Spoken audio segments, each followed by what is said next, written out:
자, 우리 앞뒤 좌우 새벽에 만나서 반갑습니다.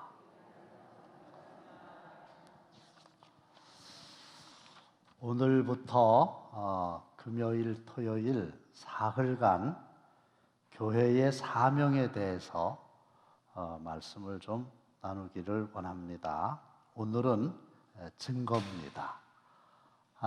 새벽 기도 쉽지 않은 일이긴 한데 많이 참석해 주셔서 감사하고, 이틀 남았는데 끝까지 힘을 내주시면 좋겠습니다.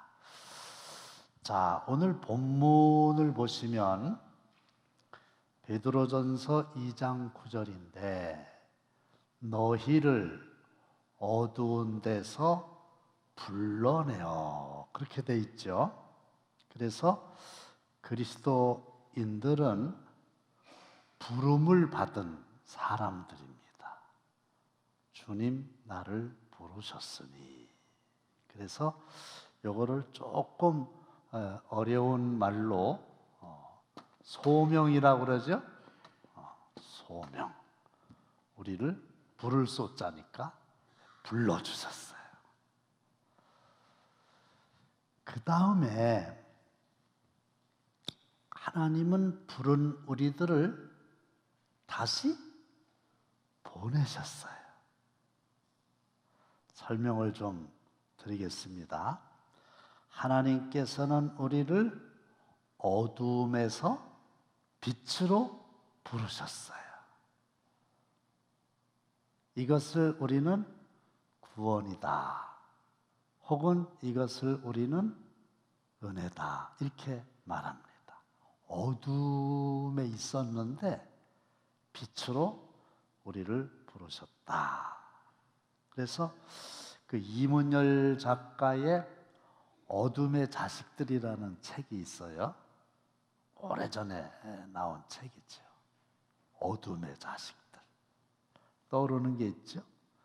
그런 우리들을 빛의 자녀로 불러주신 거예요. 여러분들은 빛의 자녀가 꼭 되시기를 바랍니다.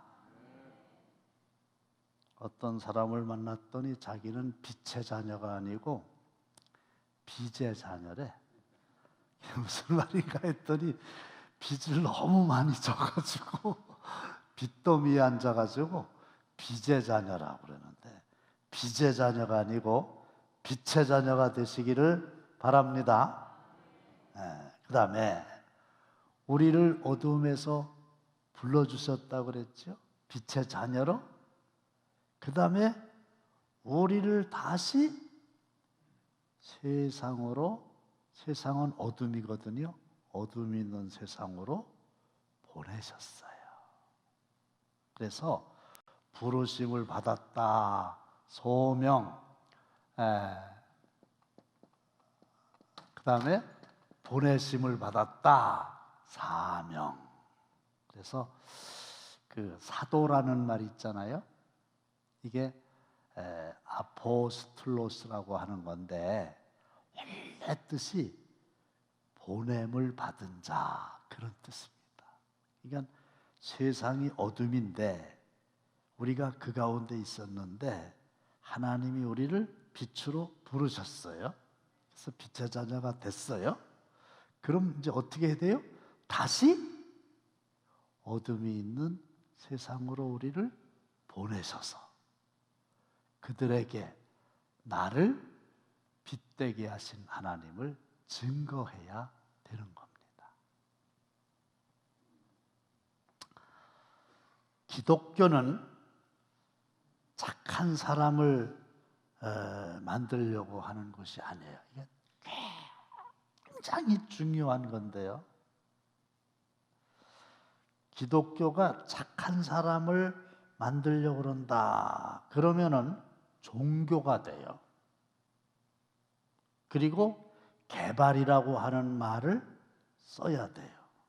그런데 성경은 사람이 점점 예수를 믿게 되면 착해진다, 그렇게 말한 적이 단 한 번도 없어요.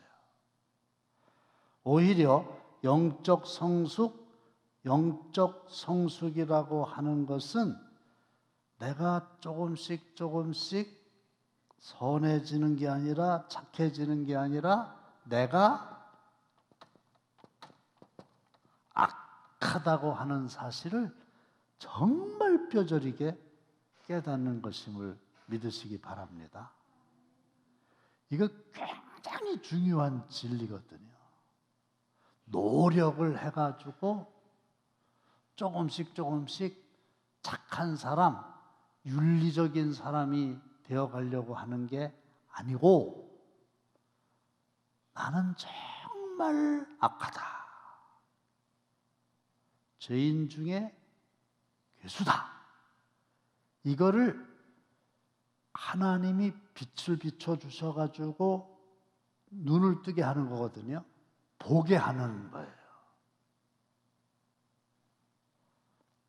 그래서 성령은 우리가 자아를 개발하라고 말하지 않고 오히려 죽어라, 그렇게 말씀하고 계신 겁니다. 그러면 이제 여기에서 어떤 반론이 제기될 수 있느냐 하면, 아니 그러면 예수를 믿고 교회 생활을 하다 보면 사람이 착해져야지, 그러지 않으니까 손가락질을 받는 거 아니냐고 그러잖아요. 그래서 자꾸 착해지려고 노력을 하는 건데 이건 기독교가 아니라 그랬잖아요. 근데 이거예요. 내가 정말 악하다, 아주 구제불능의 쓰레기 같은 존재다, 그걸 내가 설교를 들어서가 아니라 어느 순간에 성령의 조명으로 자기가 자기 자신을 진짜 그렇게 생각을 하는 거예요.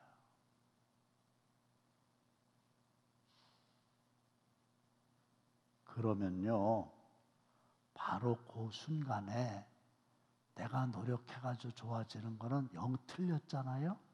그러니까 오호라, 나는 곤고한 사람이로다, 누가 나를 이 사망의 몸에서 건져내랴. 그게 어떡하냐 이거예요. 쓰레기인데, 내가 아주 죄인 중에 괴수인데. 그러니까 오 하나님, 나를 이 죄악에서 건져주소서, 나는 내 힘으로 안 되니 하나님이 고쳐 주옵소서. 할렐루야. 이렇게 될 때 누구든지 그리스도 안에 있으면 새로운 피조물이라, 이전 것은 지나갔으니 보라, 새 것이 되었도다. 할렐루야. 그래서 하나님의 능력으로 속부터 새로워져야 세상에 빛이 되는 거지, 노력을 해서 되는 게 절대로 아닙니다. 여러분, 노력을 해서 된다고 생각을 하면은 두 가지의 결정적인 문제가 있는데, 하나는 예수님이 돌아가신 거하고는 관계가 없잖아요. 내가 노력하면 되니까.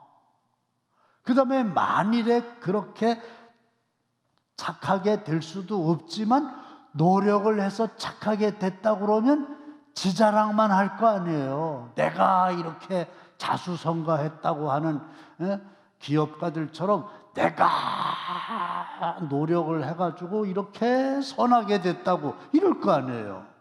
그럼 하나님은 없고 저만 있는 거잖아요. 이게 바리새인들이에요.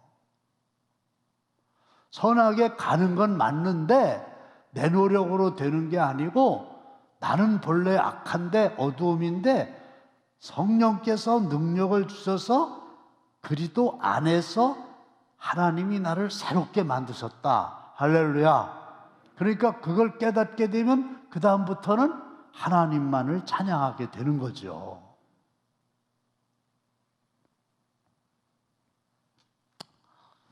그런데 세상은 어둠이라 그랬죠.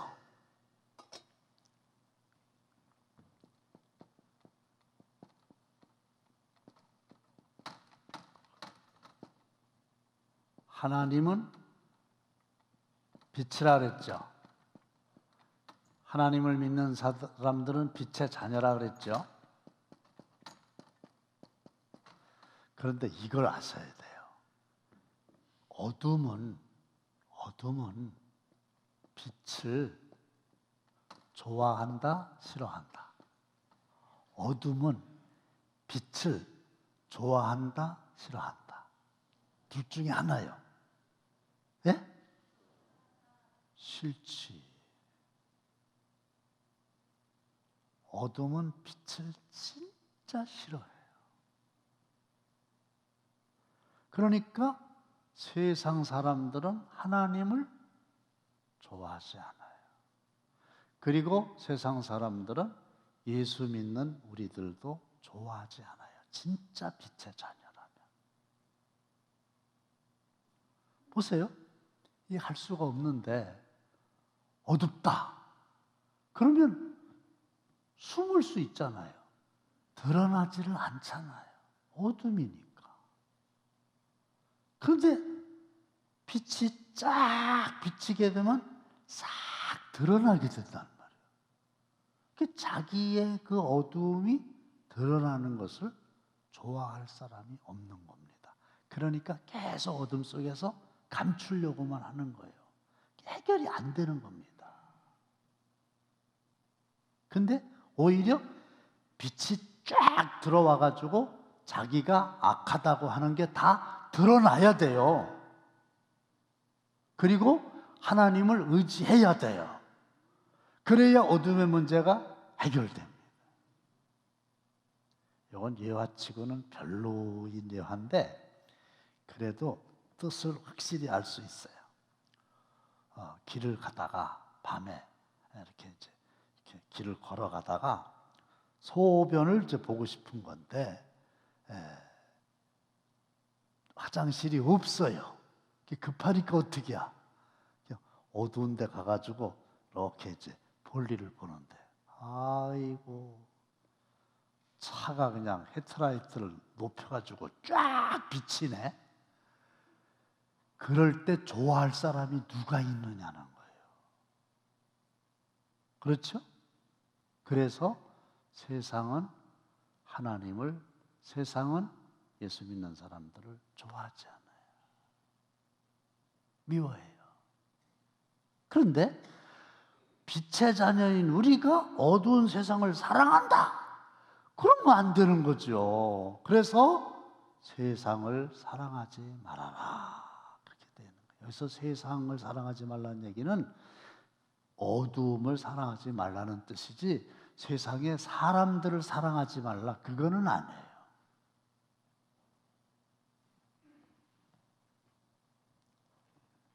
그래서 우리는 어디서 부름을 받았느냐? 여기서 부름을 여기 있었잖아요. 그죠? 여기서 부름을 받았어요. 그래서 빛의 자녀가 됐죠? 어디로 보내심을 받았냐? 다시 이쪽에 가가지고 내가 만난 빛을, 기이한 빛을 선전해야 돼요. 이게 뭐예요? 전도예요. 이게 뭐예요? 증거예요. 이게 교회의 가장 본질적으로 중요한 사명이에요. 그래서 잃어버린 영혼을 찾아서 그러는데 여러분들이 관심만 가지면 알 수 있는 분들이세요. 이름도 성도 다 알아요. 근데 교회 못 나오시는 분들이 제 머릿속에도 많아요. 그러니까 제가 요즘에는 그런 분들한테 전화도 하고 전화만 해도 오시는 분들이 계셔요. 참 감사하죠. 어떤 분은 신방을 해야 오실 수 있어. 근데 오늘도 기도할 수밖에 없는 거예요. 전화를 안 받아. 문자를 보냈는데 답이 안 와. 실제로 제 얘기를 하는 거예요. 권사님들인데. 그러니까 기도할 수밖에 없잖아요. 그렇죠? 남편 권사님한테 전화를 하니까 안 받아. 그래서 여편 권사님한테 전화를 했더니 다행히 좀 받으셔. 그래가지고 내가 시간 언제 나는지 한번 가겠다고 일단 대답은 하셨는데, 예, 헌금을 보내시니까 믿음이 없는 건 아닌데 그만큼 쉽지 않은 일이에요. 그래서 우리가 그분들이 계속 그렇게 있다 보면은 양이 떼에서 떨어져 나간 거나 마찬가지라 맹수의 밥이 될 수 있으니, 그러기 전에 잃어버린 영혼을 찾아서 빛을 증거하자, 그런 말씀입니다. 그런데 이 고린도전서 9장 11절로 12절 말씀 보시면 다 함께 한번 읽어보겠습니다. 시작. 우리가 너희에게 신령한 것을 뿌렸은즉 너희 육적인 것을 거두기로 과하다 하겠느냐. 다른 이들도 너에게 이런 권리를 가졌거든 하물며 우리일까 보냐. 그러나 우리가 이 권리를 쓰지 아니하고 범사에 참은 것은 그리스도의 복음에 아무 장애가 없게 하려 함이로다. 권리가 있어요. 그런데 다른 사람들도 다 그런 권리를 가졌어요. 하물며 우리일까 보냐. 왜 나라고 권리가 없냐 이거예요. 그런데 사도 바울은 그러나 우리가 이 권리를 쓰지 아니하고 이랬거든요. 이게요, 유명한 권리 포기라는 거예요. 이 아주 책이 있죠. 권리 포기란 책이 있고 권리 포기란 아주 과목이 있어요. 굉장히 중요한 거예요. 권리가 있어요. 나한테 마땅히 내가 누릴 수 있는 권리예요. 그런데 내가 스스로 권리를 포기하는 거예요. 이 삶이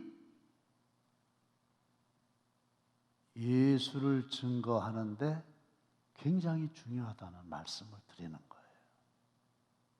그런데 특히 요즘의 젊은이들은 권리 주장이 확실해. 찾아 먹을 거 다 찾아 먹어. 그런데 의무는 될 수 있으면 안 하려고 그래. 그러니까 세상이 각박해지는 거예요. 아주 약삭 빠른 사람들로 득실되는 거예요. 권리를 강하게 주장하고 의무는 아주 안 하려고 그러고 빠져나가려고 그러고. 이게 굉장한 문제예요. 교회도요, 정확해요.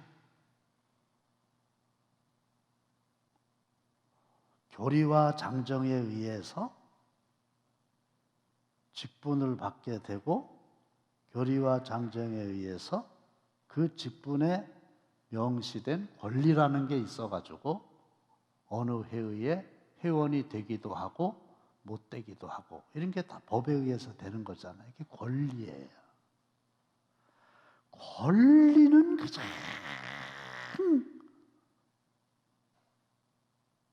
주장하고 그냥 권리 찾는 자리에는 빠지질 않으면서 권리만 있는 게 아니라 의무가 있죠. 교리와 장정이 있단 말이에요.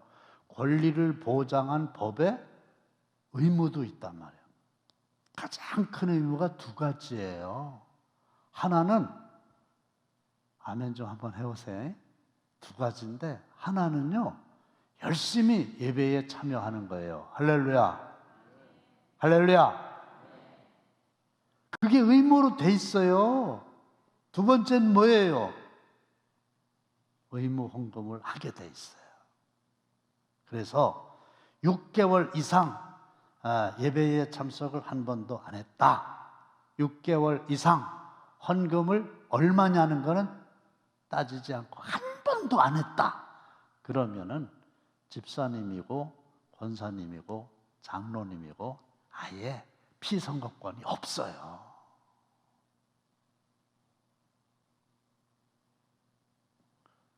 그러면 주일날 낮에 한 번만 나오면 되겠네. 최소한 걸 하는 거예요. 새벽 기도를 하든 뭐 수요일이 왔든 뭐 주일 오후가 됐든 얘 마음속에 나는 전혀 관계가 없다 이렇게 하고 이쪽만 하게 되면은 그 공동체는 회사도 그렇고 망하는 거예요. 우리나라도요 아주 극소수지만 부목사님들이 노조를 만들었어요. 노조 만들면 이제 어떻게 되는 거예요? 나 새벽 기도 나오니까 새벽에 특근 수당 줘야지. 그렇죠? 새벽에 나오면 근무 수당 줘야 될 거 아니에요. 그 다음에 한 달에 휴가는 며칠 주고 뭐는 하고 이런 거를 그냥 주장하는 거야.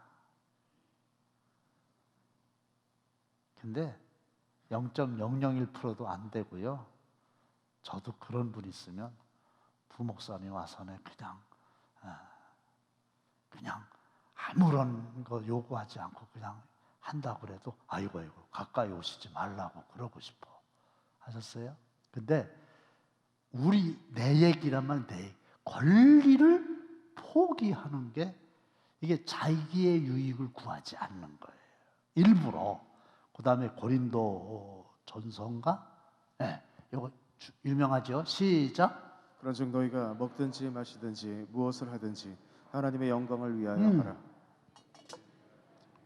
하나님의 교회나 거치는 자가 되지 말고 나와 같이 모든 일에 모든 사람을 기뻐하여 자신의 유익을 구하지 아니하고 많은 사람의 유익을 구하여 그들로 구원을 받게 하라.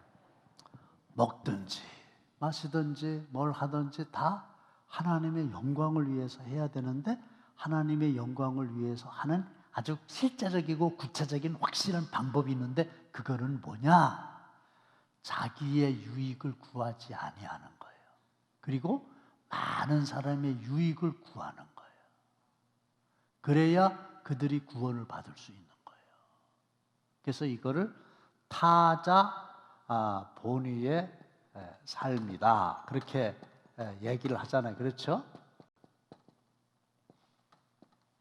다른 사람을 위하여 자기의 유익을 구하죠. 권리 포기하고 똑같은 거예요. 권리 포기는 자기의 이속만 따지는 거거든요. 근데 자기의 유익을 구하지 말고 많은 다른 사람의 유익을 위해서 살아라. 그게 하나님께 영광을 돌리는 거다. 그래야 증인의 삶을 살 수 있다. 할렐루야. 그러면 이제 우리는 무슨 얘기를 하냐면 그러면 나는 뭡니까? 맨날 다른 사람들만 위해서 살고 내 유익은 구하지 않고 그러면 나는 맨날 별 볼 일 없는 삶을 살라는 얘기입니까? 근데 그게 아니라는 거지.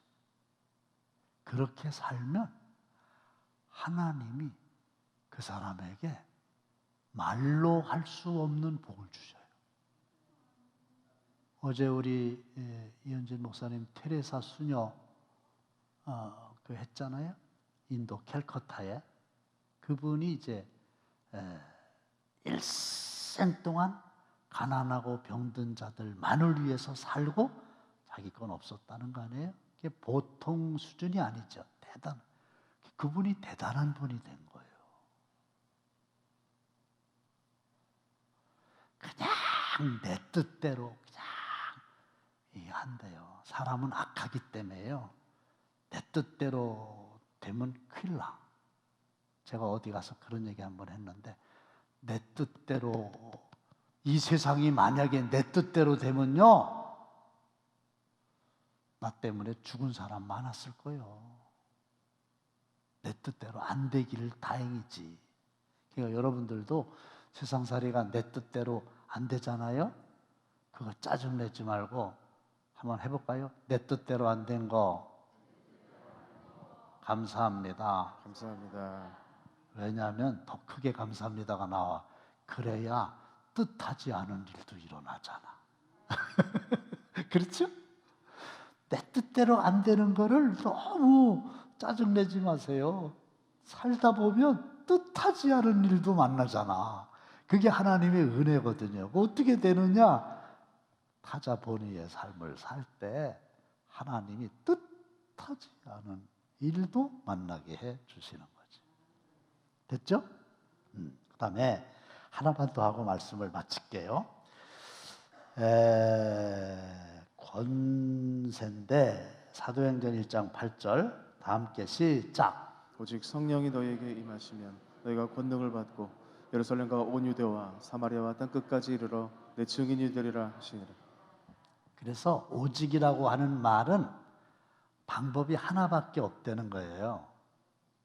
다른 방법은 없어요. 올리예요. 성령이 임하면 뭘 받아요? 권능을 받아요. 권능이라고 하는 것은 권세와 능력이에요. 그래야 증인이 되는 거예요. 증인. 증인이 뭐예요? 보고 들었다 이거지. 이게 전도거든. 그래서 요거 하나만 하고 마칠게요. 마태, 마가, 누가, 요한복음에 예수님의 제자들이 나오죠. 근데 그때는 성령의 충만함을 받지 못했어요. 그렇죠? 그리고 어디서 성령의 충만함을 받아요? 부활하신 주님이 40일 동안 계시다가 승천하시고 약속하신 대로 성령을 보내주셔가지고 마가 요한의 다락방에서 한 120여 명의 사람들이 성령을 충만하게 받았잖아요. 거기에 제자들이 있었잖아요. 그렇게 성령을 충만하게 받았더니 어떤 변화가 나타났느냐? 두려움이 담대함으로. 그래서 문 걸어 짱구고 숨어서 기도했었잖아요. 근데 이 사람들이 얼마나 담대했냐면 예수 그리스도의 이름을 가지고 세상에 나가서 큰 소리로 예수를 십자가에 못 박았는데 잘못된 거야. 그 예수를 하나님이 살리셨어. 이 예수를 믿어야 구원받아. 이러니까 예수 죽인 사람들이 마음에 찔림이 오는데 듣기 싫다고 그래서 스데반 집사를 돌로 때려 죽인 거예요. 그래도 두려워하지 않고 담대하게 복음을 전했잖아요. 그게 성령 충만 이겁니다. 그 다음에 슬퍼했었다 그랬어요. 그렇죠? 근데 기쁨이 충만하게 됐던 거죠. 그래서 우리도 부르심을 받은 자요 세상으로 보내심을 받은 자다. 그러니 하나님의 영광을 위하여 살 때 그게 권리를 포기하는 거고 내 유익을 구하지 않는 거고 다른 사람의 유익을 구하는 건데 그게 사실은 나도 살고 남도 살리는 공동체를 살리는 하나님의 진리다. 내가 노력해가지고 착해지려고 그러지 말아라. 그거는 종교야. 기독교가 아니야. 오히려 나 같은 사람은 그리스도 안에서 죽어야 돼. 그리고 하나님이 뉴빙 새로운 피조물로 빚어주셔야 돼요. 예. 그래서 우리 이틀 남았는데 새벽 기도도 열심히 나오시고 또 잃어버린 영혼을 구호대로 찾아서 회복을 넘어서 성장하는 계기가 되기를 주의 이름으로 축원합니다.